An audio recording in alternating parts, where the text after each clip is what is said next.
Depuis trop longtemps, un phénomène aussi discret qu'inquiétant prospère au cœur de nos villes. Je veux parler de la prolifération des faux salons de massage.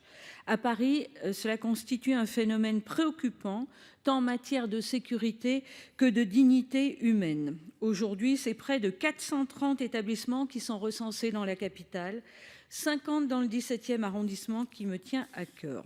Derrière une simple façade commerciale, ces établissements dissimulent trop souvent des réseaux de traite d'humains, de proxénétisme, générant un climat d'insécurité et des nuisances pour les riverains. Les forces de l'ordre sont mobilisées et je tiens à leur rendre hommage, mais leur intervention se heurte systématiquement à un vide juridique. Lors des opérations menées, elles ne peuvent bien souvent retenir à l'encontre de ces établissements ni les faits de trafic de stupéfiants, ni même ceux de proxénétisme, faute d'éléments à charge ou de preuves suffisantes. Ces commerces peuvent s'ouvrir sans conditions particulières et même lorsqu'une enquête judiciaire est en cours, leur fermeture reste temporaire.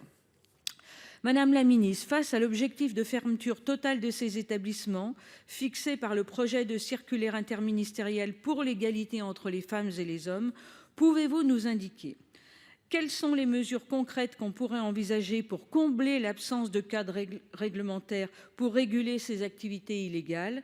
Quels moyens supplémentaires seront attribués aux forces de l'ordre pour atteindre cet objectif ambitieux? Je vous remercie.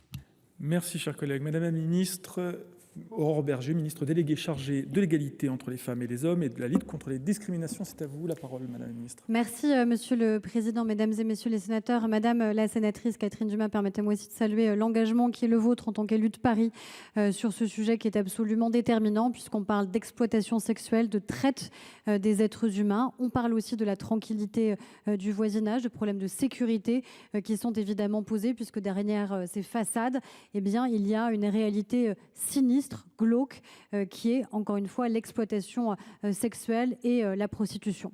Notre objectif, il est d'agir sur tous les leviers qui sont possibles dans le cadre de la stratégie nationale de lutte contre la prostitution qui concerne tant d'ailleurs les majeurs que les mineurs, avec la capacité à entraver ces activités, les entraver d'un point de vue administratif en jouant sur tous les leviers. Je voulais en rappeler devant vous quelques-uns ce matin. D'abord, le renforcement des contrôles pour détecter et signaler toutes les situations de fraude fiscale, de fraude financière et évidemment de travail illégal. C'est notamment tout le travail que nous faisons avec les CODAF en lien systématique avec les procureurs de la République et l'inspection du travail.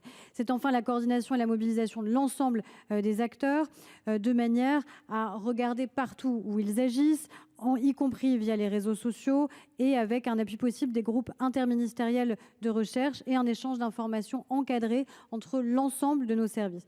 Ce sont aussi des mesures directes à l'encontre des auteurs, c'est-à-dire des proxénètes, notamment l'accélération de toutes les procédures de retrait ou de non-renouvellement des titres de séjour des personnes qui exploitent la misère humaine et qui font commerce de la traite des êtres humains. Dans les prochaines heures, la circulaire que vous avez mentionnée paraîtra. C'est la première fois à mon initiative qu'une circulaire est signée par le ministre également de l'Intérieur, par le ministre de la Justice, par le ministre du Travail, par le ministre de la Santé et par moi-même au nom de l'égalité entre les femmes et les hommes. Et enfin, nous compléterons par un décret en Conseil d'État la stratégie nationale de lutte contre le système prostitutionnel de manière à ce que les commissions départementales qui se réunissent aient également la charge des mineurs que nous devons évidemment protéger face au fléau de l'exploitation sexuelle. Je vous remercie. Merci Madame la Ministre, chers collègues. Merci Monsieur le Président, merci Madame la Ministre pour votre réponse complète et qui montre bien votre engagement, celui du gouvernement sur ce sujet. Merci d'avoir expliqué l'ensemble des mesures possibles et puis c'est une bonne nouvelle d'apprendre que cette circulaire signée par un certain nombre de ministres concernés sera bientôt mise en application.